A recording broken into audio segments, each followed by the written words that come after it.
Si tu connaissais le don de Dieu et celui qui te parle. Oui, la vie chrétienne, c'est vraiment de connaître intimement et personnellement la personne du Seigneur Jésus.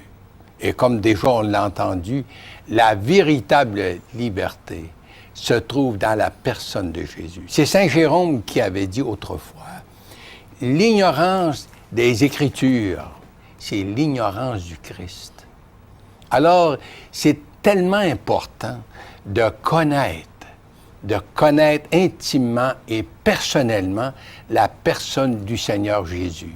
C'est là où ça commence, la vie chrétienne. Hors de Jésus, on ne peut jamais connaître la liberté. Alors aujourd'hui, bien sûr, on va parler ensemble de liberté. Disons que l'homme fut créé pour jouir de liberté. L'homme aspire à la liberté. L'homme a été créé à l'image de Dieu. Il a été créé pour jouir de la véritable liberté. Mais dans notre pays, soi-disant libre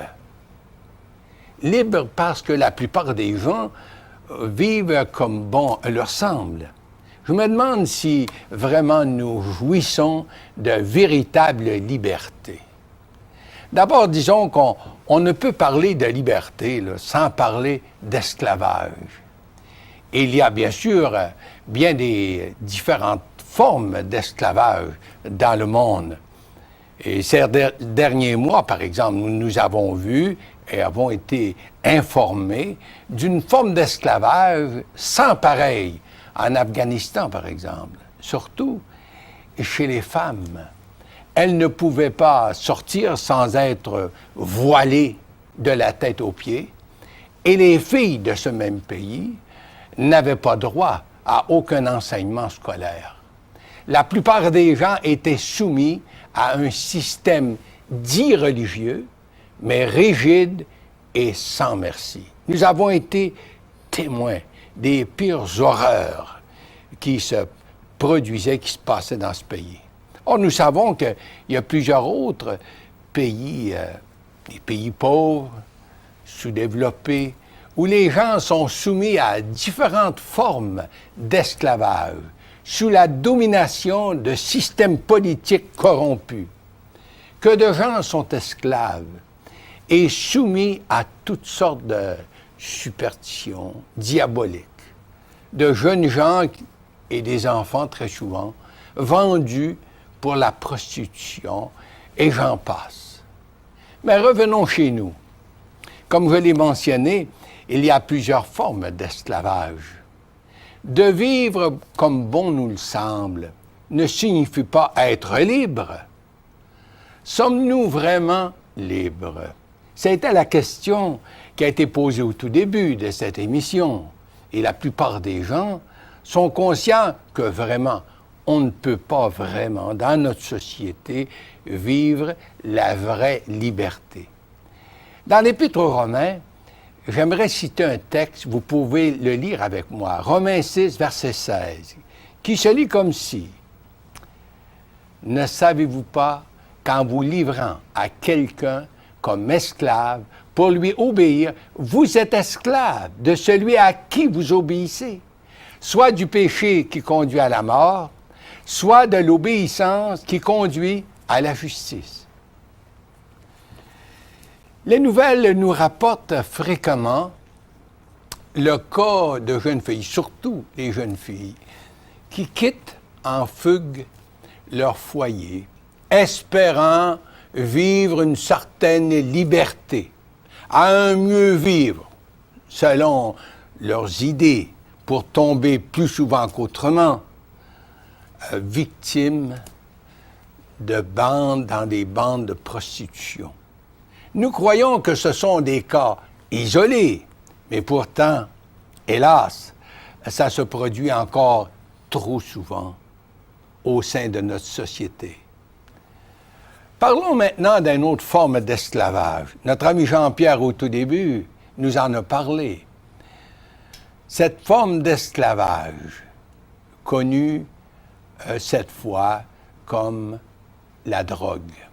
On nous dit que nombreux sont ceux qui consomment les drogues. Et puis ça l'augmente de plus en plus. Et c'est surtout chez les adolescents où ça commence. Et puis où tout ça se passe. À un point tel que plusieurs parents en sont même très inquiets. Et c'est souvent dans les cours de nos écoles que ça débute, que ça commence et que ça se passe. Ce n'est pas à dire ou à blâmer le personnel de nos écoles, pas du tout. Mais en fait, c'est un problème au sein de notre société. Et pourtant, si je cite justement ces exemples, c'est pour justement comprendre qu'au sein de notre société, il y a tellement de gens qui sont esclaves, qui sont poignés en quelque sorte dans un esclavage. Et puis, je pourrais vous parler aussi de cette forme d'esclavage telle que le fumage. La plupart des gens, comme vous et moi, nous savons que c'est nocif. Enfin, on voit la publicité un peu partout. Et puis, c'est pas nécessairement évangélique quand même, mais sur le plan médical. C'est nocif pour la santé et qu'au bout de ligne, en bout de ligne, ça tue. On nous dit, et les gens raisonnent comme tel, j'aimerais bien arrêter, mais, ils sont esclaves de cette cigarette, ou plutôt cette nicotine, là. Ça a commencé comme un jeu, ou pour faire comme les autres, et puis finalement, ils sont poignés, ils sont pris avec justement cet esclavage. Alors, peu importe le prix à payer, peu importe les dommages qu'ils causent, qu'ils se causent eux-mêmes et autour de leurs entourages. Tout récemment, on a entendu sur nos bulletins de nouvelles cette dame qui actionne une compagnie de tabac, justement, parce qu'elle a maintenant le cancer des poumons. Et puis, ça a été causé, ça a été prouvé, ça a été causé par la fumée qu'elle a respirée dans un restaurant où elle a travaillé pendant plusieurs années. Et puis, justement, elle gagne sa cause. Alors, vous voyez, non seulement la cigarette ou la nicotine, elle est nocive pour celui qui vraiment en est accroché, mais aussi c'est nocif pour les autres. Il nous arrive de voir des jeunes mamans enceintes qui fument. Enfin, des statistiques nous disent que pour chaque cigarette qu'elle fume, bien, le bébé à naître en fume 10. Dès que le petit est né et qu'elle le porte dans ses bras, même si l'enfant est malade, la mère ne peut s'empêcher de fumer. Elle est esclave de cette convoitise mortelle. Et si j'emploie, ou je parle du fumage, vous savez, ça ne veut pas dire que les gens sont plus méchants. Lorsqu'on voit quelqu'un qui fume, on dit « ça, c'est un méchant ». C'est pas du tout. J'emploie ça comme exemple. Vous savez, et la plupart des gens, et vous qui m'écoutez présentement, je pense que vous êtes conscients, vous comprenez bien que le fumage, c'est un esclavage. Romains 6, verset 16. Je veux encore vous ramener à ce texte, et puis vous pouvez le lire avec moi.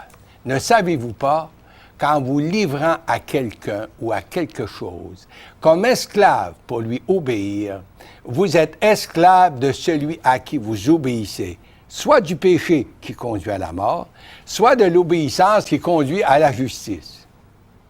Saviez-vous que toute convoitise charnelle ne peut plaire à Dieu et sont qualifiés par la parole de Dieu de péché? Ici, lorsque je parle de convoitise charnelle, je ne parle pas tout simplement de problèmes sexuels, comme qu'est-ce qu'on entend même sur nos bulletins de nouvelles.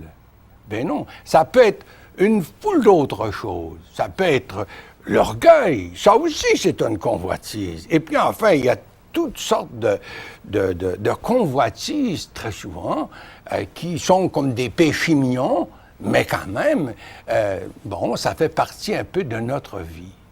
Aussi, on pourrait, bien sûr, parler d'une autre forme d'esclavage, l'ivrognerie. Jean-Pierre nous en a parlé au tout début. Ça cause tellement de souffrance. Ça brise des milliers de foyers, puis plonge des gens, les familles entières, la mère, l'épouse, les enfants, dans une grosse misère. Je pourrais aussi souligner l'homosexualité qui prend de l'ampleur dans notre société. Pourtant, la Bible le qualifie comme une perversion, peu importe ce qu'on en dit. C'est une autre convoitise de la chair que Dieu condamne. Mais en fait, ceux qui sont pris, justement, avec ces problèmes, sont pas plus méchants, sont pas plus pécheurs que d'autres, vous savez. C'est quand même l'histoire de notre humanité. C'est qu'est-ce qui se passe dans notre humanité. Puis il faut faire attention de ne pas indiquer ou planter notre doigt sur quelqu'un. Il y en a 3 autres qui sont dirigés sur nous-mêmes. Alors attention. Mais je veux quand même vous parler de ces problèmes que nous vivons dans notre société. Et que dire des infidélités entre couples qui se font de plus en plus fréquents de nos jours, qui se voient un peu partout autour de nous et qui détruit la cellule familiale, qui est pourtant la richesse d'un peuple. En Jean chapitre 8 et le verset 34, c'est Jésus qui dit « Quiconque se livre au péché est esclave du péché. Quiconque se livre au péché est esclave du péché. » Le péché, sous toutes ses formes, cause la souffrance, les larmes et conduit à la mort. La Bible de nous rappeler, Romains 6, verset 23, cette vérité que vous pouvez lire avec moi. Car le salaire du péché, c'est la mort. Et très souvent, le péché conduit à une mort prématurée. Aux Juifs religieux, Jésus pourra dire, et on peut lire ce verset justement en Jean chapitre 8 et le verset 36. « Si donc le Fils vous affranchit, vous serez vraiment libre. » Voyez-vous, Jésus est le seul qui offre la liberté, le seul qui peut vous donner la liberté sur le péché et l'emprise sur l'ennemi de votre âme et sur celui qui domine dans votre vie. Il peut aussi vous libérer de systèmes religieux qui dominent des milliers de gens et ne peuvent donner la paix de l'âme et donner la joie du salut. Peut-être direz-vous, mais comment saisir et vivre la vraie liberté que le Seigneur Jésus offre? Il ne faut surtout pas croire que la liberté et le salut nous sont offerts comme des bonbons sur une assiette d'argent. Jésus avait dit aussi en Jean chapitre 8 et le verset 31, et vous pouvez lire ce verset avec moi, « Si vous demeurez dans ma parole, vous êtes vraiment mes disciples, vous connaîtrez la vérité et la vérité vous affranchira. » Jésus, le Fils de Dieu, n'est pas venu pour nous soumettre à une religion.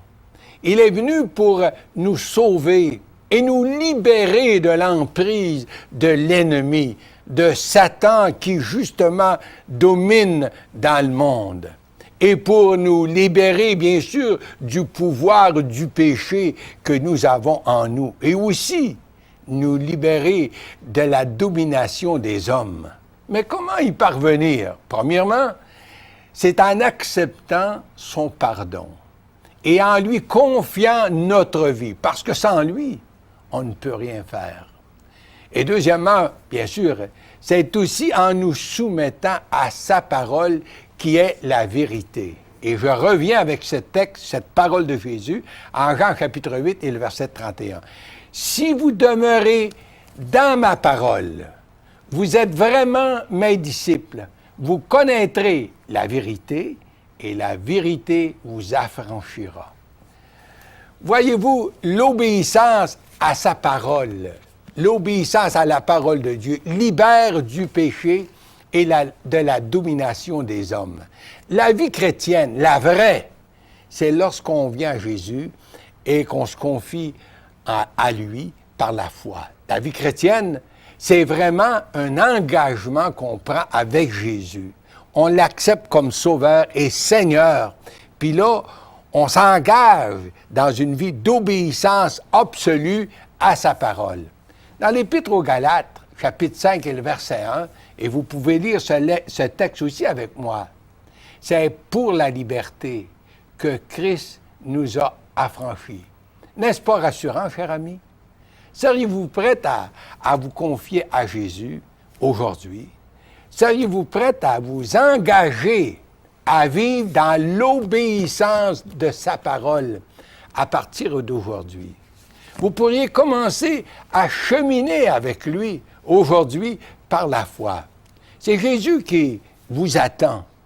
Il nous dit, et c'est justement son invitation, ce verset se trouve dans la parole, « Venez à moi, vous tous qui êtes chargés et fatigués, puis moi je vous donnerai du repos.